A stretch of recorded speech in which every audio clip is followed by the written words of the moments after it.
Hi guys, this is Janet from Janet Makeup Vlog. So what I'm gonna do today is to create a look na suitable from daytime till nighttime.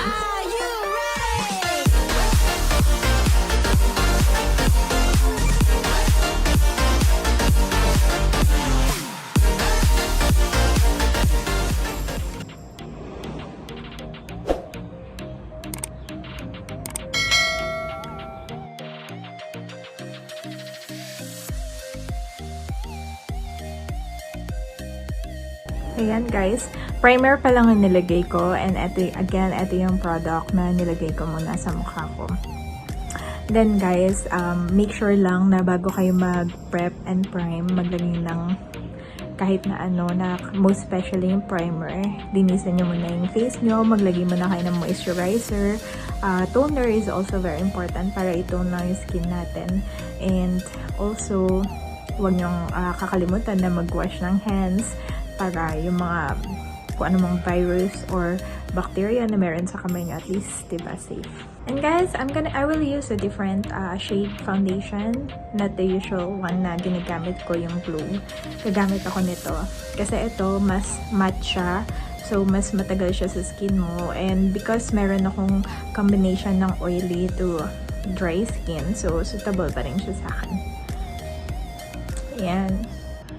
So, usually guys, bumibili lang ako ng dalawang tone para sa foundation. Then, minimix ko lang sila. And it's because nagme-makeup din ako for bridal and prenups. Combine na lang ng foundation para makita ko rin yung skin types ng client ko. And let's apply this na. Ayan guys, naglagay na ako ng foundation na pinakita ko sa inyo kanina. As you can see, pwede lang kayo maglagay ng foundation according to your skin tone. Huwag masyadong maputi, huwag masyado ring dark na dark para lumabas pa rin yung color niya later. And also, huwag masyadong makapal guys. Siguro yung mga desired amount lang. Usually, hindi na uso yung super thick na paglalagay ng foundation katulad nung siguro yung nakasanayan natin. So, desired amount lang. Usually, mga konting dot. Tapos, i-mix. Tapos, yan na. Ito lang, kailangan nyo, sa foundation na to, kailangan nyo lang gumamit siguro ng moisturizer kasi very drying siya sa skin. So, after mong gumamit ng foundation, you can use any sponge. And you can use concealer. It's an under eye para matakpan yung mga dark circles. Now, I'm using It Cosmetics. It will give you full coverage. May anti-aging effect din siya. And at the same time, waterproof. And it acts as a concealer. Actually guys, hindi ako mahilig maglagay ng under eye or any concealer. Hindi dahil sa confident ako or something, pero dahil hindi ko naman masyadong kailangan kasi as you can see, hindi naman ganun ka-itim yung under eye ko, at saka fair naman yung skin ko kapag apply ng foundation. But if you have to or if you need to, pwede ka pa rin gumamit para lang mas ma-highlight yung mga areas na dapat i-highlight, at saka para mas define, most especially yung look na ginagawa natin ngayon is from daytime to nighttime look. And after kong gumamit ng concealer, maglalagay ako ng translucent setting powder. Kasi this is for daytime to nighttime look. So, kailangan iset muna yung kailangan guys, iset mo muna yung face mo para mas ma-absorb ng skin.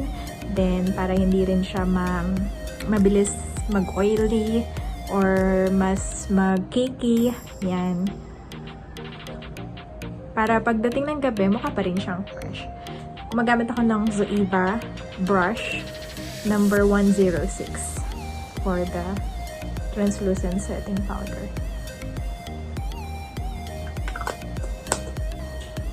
Okay, I'm done now with my eyebrows.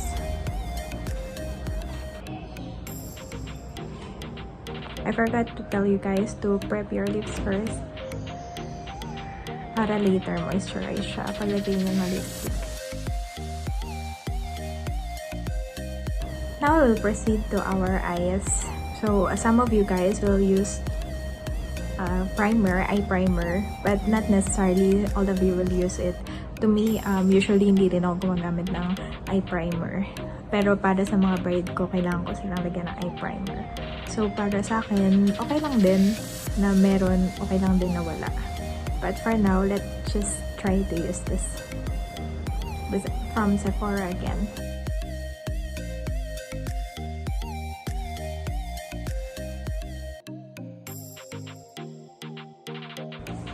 Ayan, naglagay ako ng eye primer, guys. The reason na yung iba hindi naglalagay ng eye primer is because according sa paglalagay, pag naglagay ka kasi parang wala lang din. Parang yung foundation pa lang effective na to your eyes para ma-hold niya yung makeup.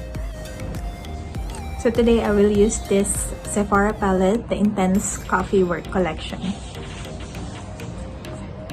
You can see the palette na siya. Ang pinaka-useful sa akin dito is this color. And ito rin, medyo dark brown. And this one also, and this. I will use this classic shader to shader. Then, ito na lang siguro. Yan.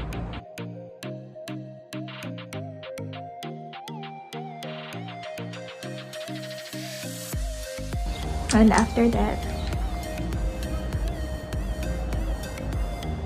you can use this color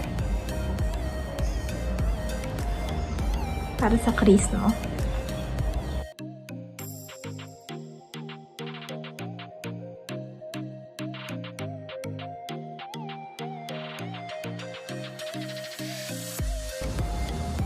Ayan guys, ito na yung look.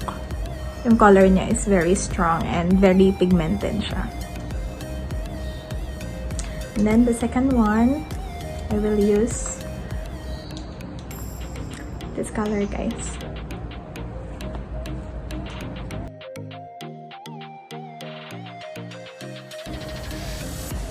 Ang pagkalagay ko ng color na yun sa baba, parang black glitter siya. Pwede mo nang i-blend.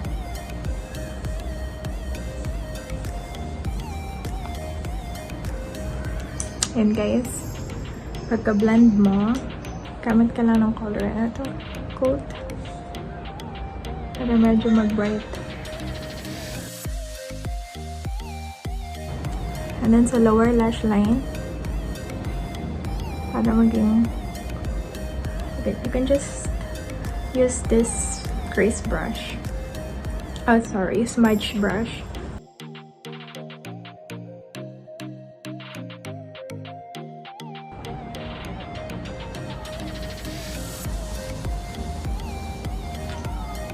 Guys, nakikita nyo na ba yung effect?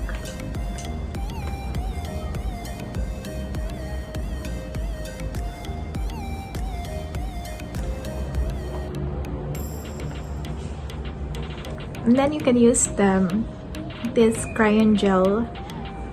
It's a microglide. Yep.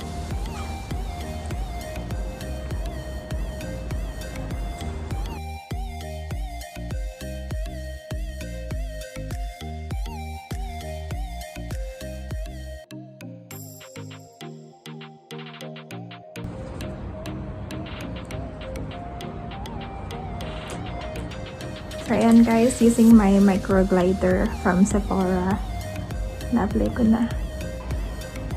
So, kung marami pa kayong time, you can actually use false eyelash. Pero kung wala naman at meron kayong curler saka mascara, siguro these are enough na muna.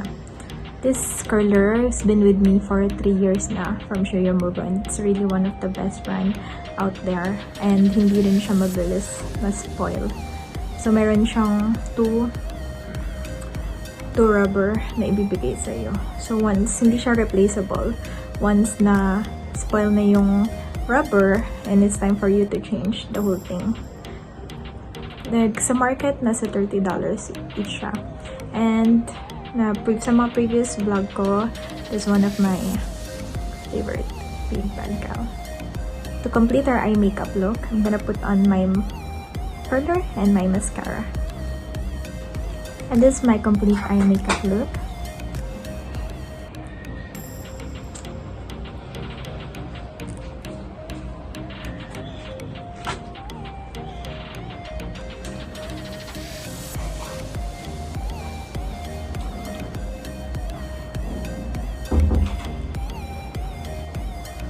And we'll proceed to contour.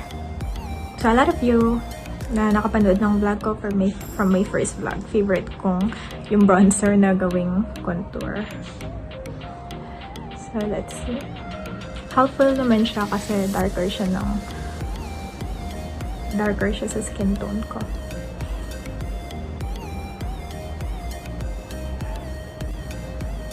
Ayan, konti lang ako maglagay ng contour. Hindi ko masyadong... Depende sa client, depende sa kailangan mong i-hide. Usually dito siya,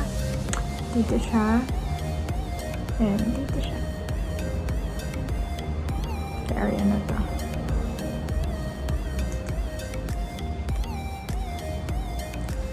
And that's what I'm gonna use for my cheeks. Blusher. So this guys is from Sephora in Passionate.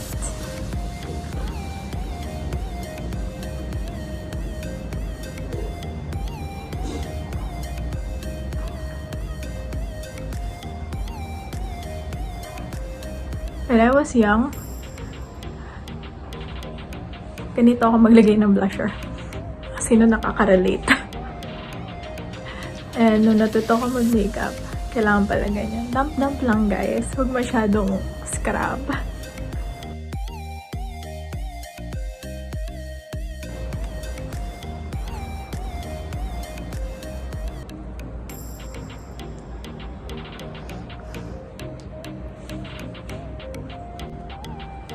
And for my highlighter, I'm gonna use this. I will use this palette. This is from the Strobing collection from Sephora. Using the highlighter brush from Zoeva. Konti lang din guys. Para lang mag-pop up yung cheeks niyo. So, lagay mo siya sa apple of your cheeks. And dito. Ayan. And of course, a nose.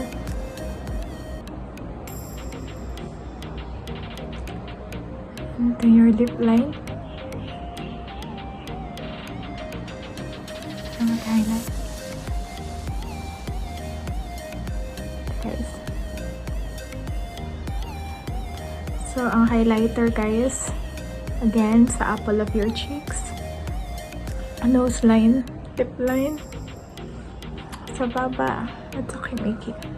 And that.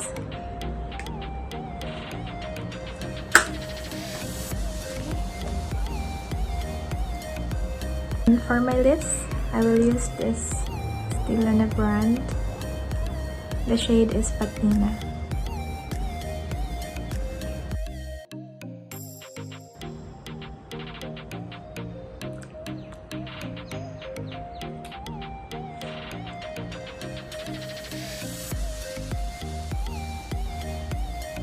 Hi guys, and this is my final look from daytime to nighttime makeup.